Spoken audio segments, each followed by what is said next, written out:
François Rabelais, ever heard of him?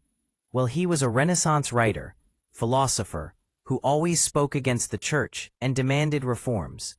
He was the one to use the term goody-goodies for the people who do not make any productive value in their lives, and instead just go with an arrogant demeanor, judging others. He once said that the most decent and naive men of our society are the biggest scoundrels that I know of. One of his famous tales include of him, when he entered a dark church, felt the presence of someone nearby, and statued himself. When the guy entered, mistook him for a statue of Jesus, and started praying. Francois, who couldn't hold much longer, got out bursting in laughter, where the guy stood confused.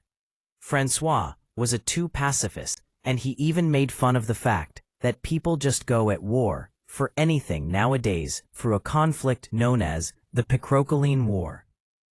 The entire war is triggered by a petty dispute over cakes, specifically froisses, a type of traditional French bread roll or hearth cake. He also didn't spare the education system of the time.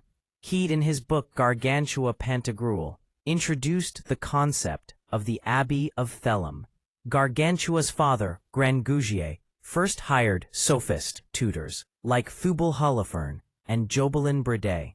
These teachers forced him to memorize texts backward and follow rigid, outdated scholastic methods, which only made Gargantua foolish, idle, and unreflective.